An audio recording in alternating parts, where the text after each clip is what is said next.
Class 9 chapter 4 NCERT linear equation in two variables. अब linear equation in two variables होता क्या है? Linear equation in two variables में हमें कुछ ऐसा नंबर ऐसे इक्वेशंस देखने को मिलेंगे जो है ax plus by plus c।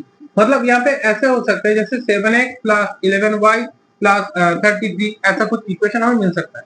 तो इन नंबरों में से वेरिएबल्स क्या होता है? वेरिएबल्स होते हैं जो मैथ्स में x y z या जो ऐसे नंबर्स होते हैं उसको हम बोलते हैं वेरिएबल्स। मतलब वेरिएबल्स का जो वैल्यू होता है वो बदलता रहता है। जैसे किसी मैथ्स में x का वैल्यू आ रहा है 7, तो किसी मैथ्स में x का वैल्यू ऐसा भी आ सकता है 3, किसी मैथ्स में x का वैल्यू आ सकता है -17/19, ऐसा कुछ भी नंबर आ सकता है x का वैल्यू। तो इसका वैल्यू बदलता रहता है। ऐसा नहीं है कि x का वैल्यू 7 है तो हमेशा x का वैल्यू 7 ही आएगा, नहीं। जैसे y का वैल्यू किसी मैथ्स में 3 आ रहा है तो किसी मैथ्स में y का वैल्यू 7, 8 कुछ भी नंबर आ सकता है। लेकिन कांस्टेंट नंबर क्या होता है? जो 7, जैसे 7 का मतलब हमें पता है कि ये ऐसे 7 ही होता है, तो इसका जो वैल्यू है ये कभी नहीं बदलता।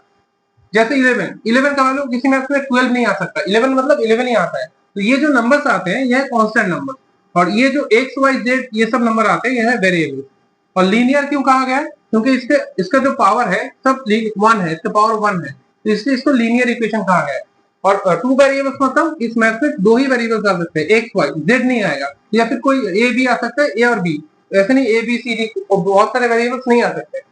बस इसमें दो वेरिएबल्स है, इसलिए इसका नाम है टू वेरिएबल्स। और लीनियर इसलिए है क्योंकि इसका जो पावर है, इसका जो वेरिएबल्स है उसका पावर हमेशा 1 ही आएगा, इसलिए इसको बोलते हैं linear equation in two variables. Question number 1, the cost of a notebook is twice the cost of a pen. यहाँ पे बोला गया है कि एक नोटबुक का जो प्राइस है वो एक पेन के प्राइस के डबल है।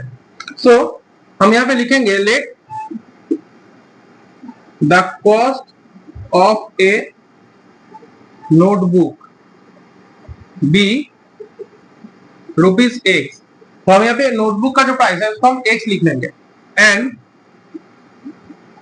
The cost of a pen be rupees Y. तो सवाल में था नोटबुक का जो प्राइस है वो पेन के प्राइस के डबल है, तो इसको अगर हम इक्वेशन में लिखे तो हम ऐसे लिख सकते हैं x इक्वल्स टू 2y, क्योंकि x का जो वैल्यू है वो y का डबल है, मतलब नोटबुक का जो कॉस्ट है वो पेन के प्राइस के डबल है। सो हम 2y को इस तरफ ले आएंगे, x माइनस 2y, और वहां पे हो गया 0। तो ये हो गया equation x minus 2y is equal to 0। Question number 2 में कहा गया है कि जितना भी इक्वेशन है उसको इस फॉर्म में लाना है, ax plus by plus c equal to 0, और इस फॉर्म से a b और c का वैल्यू निकालना है। तो यहाँ पे जो इक्वेशन है यहाँ पे 2x plus 3y equal to 9.35। Next line 2x plus 3y इस 9.35 को हम इस तरफ ले आएंगे, तो ये हो जाएगा 9.35 इक्वल टू 0, यहाँ पे 0 हो गया। तो अब हम अभी हो गया ax plus by plus c, जैसे यहाँ पे था ax plus by plus c। अब हमें यहाँ से a का वैल्यू निकालना है। सो a का वैल्यू जो x के साथ लगा हुआ है वो है 2, b का वैल्यू जो y के साथ लगा हुआ है वो है 3, और c का वैल्यू जो यहाँ पे ये जो नंबर है माइनस 9.35। ये हो गया solve. Question number 2, x minus y by 5 minus 10 equals to 0। ये पहले से ही a plus by plus c form है, यहाँ पे a, ये है by, ये है c। तो हम यहाँ पे a b और c का वैल्यू निकालेंगे। यहाँ पे a का वैल्यू क्या है? a का वैल्यू 1, क्योंकि एक के साथ कोई नंबर नहीं है तो फिर यहाँ पे 1 है। नेक्स्ट b का वैल्यू क्या है? अगर यहाँ से हम y को हटा दें तो जो नंबर बचता है वही है b का वैल्यू, तो हम यहाँ पे लिखेंगे माइनस, और ये 5, ऊपर कुछ नहीं है मतलब 1 है, क्योंकि यहाँ पे 1 था। और c का वैल्यू क्या है? c का वैल्यू है माइनस 10। ये हो गया solve. Question number 3, minus 2x plus 3y equal to 6। Minus 2x plus 3y, 6 को हम इस तरफ ले लेंगे तो ये हो जाएगा माइनस 6 इक्वल टू 0। तो ये हो गया ax plus by plus c form में। अब यहां से हम a b और c का वैल्यू निकालेंगे। a का वैल्यू क्या है? -2, b का वैल्यू +3 और c का वैल्यू -6। ये हो गया solve. Question number 4, x equals to 3y। तो यहाँ पे हम लिखेंगे x, 3y को इस तरफ ले आएंगे, -3y इक्वल्स टू 0। और यहाँ पे कोई सी नहीं है, मतलब यहाँ पे कोई दूसरा नंबर नहीं है, सिर्फ एक्स और वाई है। तो ये हो गया ax plus b y plus c form में। अब यहाँ से हम ए बी और सी का वैल्यू निकालेंगे, ए बी और सी।